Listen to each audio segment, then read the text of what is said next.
Bonjour à tous, aujourd'hui on va parler de l'atomiseur Geely de chez Arimi. C'est un atomiseur semi-reconstructible. Alors je dis semi-reconstructible parce qu'on ne pourra pas refaire son fil résistif dans cet atomiseur. Par contre on pourra remplacer le coton très facilement. Même un débutant qui n'a jamais fait ça pourra y arriver. On le verra un tout petit peu plus tard dans la vidéo. Avant tout ça, bien sûr, on va voir le rendu vapeur, saveur et les caractéristiques techniques de cet atomiseur. Alors on commence d'abord par le rendu vapeur. Alors en termes de saveur, déjà je l'utilise depuis 3 ou 4 jours. C'est un peu compliqué de décrire les saveurs à travers une caméra, évidemment. Donc en termes de saveur, pour moi, c'est plus que satisfaisant. Et en termes de vapeur, on regarde immédiatement ce que ça donne.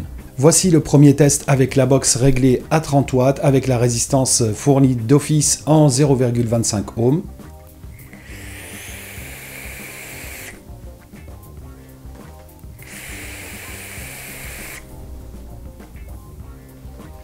Deuxième test, on va passer à 40 watts.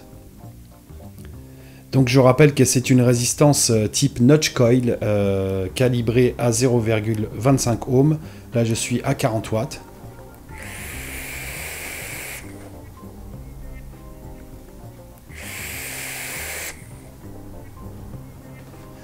On a une vapeur extrêmement dense, ça fonctionne très très bien. On peut monter encore un petit peu. Alors après, à vous de voir quand vous ferez vos tests à quel niveau vous pouvez monter pour ne pas aussi saboter les saveurs. Il faut savoir que c'est facile de vouloir chercher des watts, mais il faut trouver le juste équilibre entre la saveur et la chauffe de votre coil.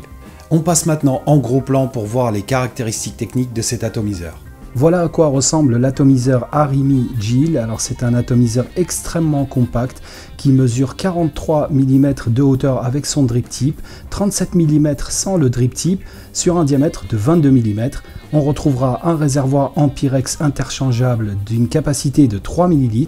Sur la partie basse, on aura un connecteur 510 en laiton non réglable. En partie haute, on aura 4 trous tout autour de l'atomiseur qui font office d'arrivée d'air autour du coil, donc l'air circule plutôt bien autour du coil. Par contre, cet airflow est non réglable et pour le remplissage, il se fera par le dessus. En dévissant cette partie-là, on pourra remplir son réservoir par le dessus. Et sur la partie haute, on aura un drip tip 510 amovible et compatible avec tous les drip tips du marché. Si on regarde bien sous le drip tip, on voit qu'on a une pièce en métal qui est fermée. C'est une pièce qui sert d'anti-projection. Ça évite d'avoir des remontées de liquide directement en bouche. Donc l'arrivée de la vapeur se fera par les côtés. Donc cette pièce-là est percée par les côtés. Je vais la démonter pour qu'on regarde comment c'est conçu. Donc voilà comment c'est fait. On voit que c'est fermé ici et c'est ouvert là tout autour. Donc la vapeur va circuler par ici pour venir enfin et remonter en bouche par le drip tip qui se positionne ici. Pour remplir votre réservoir, il suffit d'agripper la partie haute où on voit les 3 stries ici. On va la dévisser tout simplement. On voit que la résistance reste sur le top cap et on va venir déverser notre liquide directement dans le trou central ici. Et on va remplir jusqu'au niveau max indiqué sur la partie métallique à l'intérieur du réservoir. On a un trait qui nous indique le niveau max. Il suffit en fait de remplir en laissant une petite lamelle d'air pour l'emprise de la résistance. Une fois que vous allez la plonger, le niveau du liquide va remonter un petit peu et on referme son réservoir. On patiente quelques minutes pour que le coton à l'intérieur s'imbibe correctement et on peut commencer à vapoter. Pour remplacer la résistance, on va procéder comme si on voulait remplir en liquide. Donc on va dévisser tout le top cap. On voit ici la résistance qui est emprisonnée entre ces deux pièces là. On va dévisser ici, juste sous le drip tip, pour avoir accès à cette résistance. On la voit ici. Là on va pouvoir la pousser tout simplement, la récupérer, en prendre une nouvelle et venir la positionner à la même place. Et on va revisser la partie avec le drip tip par-dessus pour la bloquer. Et ensuite, on pourra refermer son réservoir. Avant de parler de la résistance et de ses particularités, on va procéder d'abord au démontage complet du réservoir pour l'entretien et le nettoyage. On commence par retirer le drip tip. Ensuite, on va dévisser tout le top cap entier.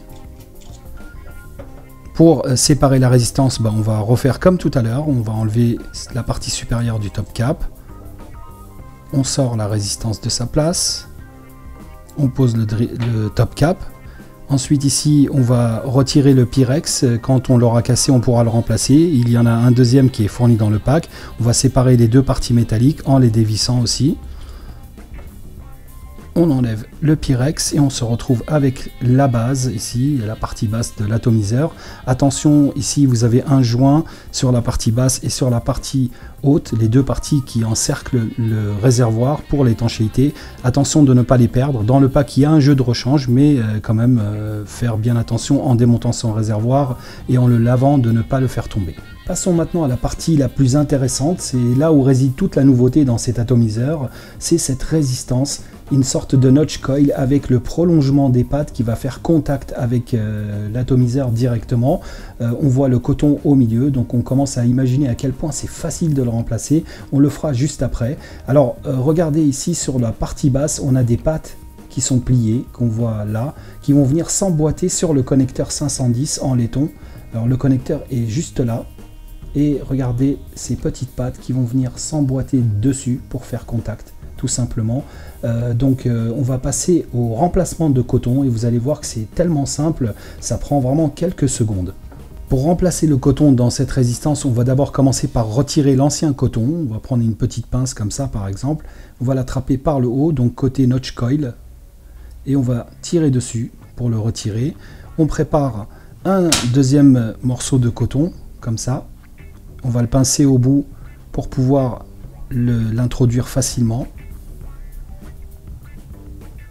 Ensuite, on va le glisser par le bas, c'est important. En fait, on va aller dans ce sens-là, vous allez comprendre pourquoi. Donc, on commence par l'introduire par le bas. On l'attrape en haut et on va tirer dessus. Et on va faire en sorte de couper tout ce qui dépasse tout d'abord par le bas. Voilà, une fois que ça c'est fait, on va tirer encore un petit peu dessus pour dégager ces pattes. Souvenez-vous que ces pattes faisaient contact avec le bas de la base. Alors si le coton est dessus, il va empêcher le contact. Donc on va tirer encore un petit millimètre ou deux, comme ça vers le haut, de manière à bien dégager les pattes. Et enfin, on va venir couper à ras sur le dessus. Comme ça, tout simplement, et vous voilà avec une résistance et un coton tout neuf. Puis on va l'installer comme on l'a vu tout à l'heure, tout simplement en la remettant dans le top cap, puis en la bloquant avec l'embase du drip tip. Cet atomiseur vous sera livré dans une boîte comme celle-ci. À l'intérieur, vous aurez l'atomiseur Arimi Gil qui sera déjà monté avec une résistance comme celle qu'on vient de voir, donc en 0,25 ohms. Vous aurez également deux résistances supplémentaires, un jeu de joint d'étanchéité supplémentaire et un Pyrex de rechange. Cet atomiseur sera disponible en blanc, en acier et en noir.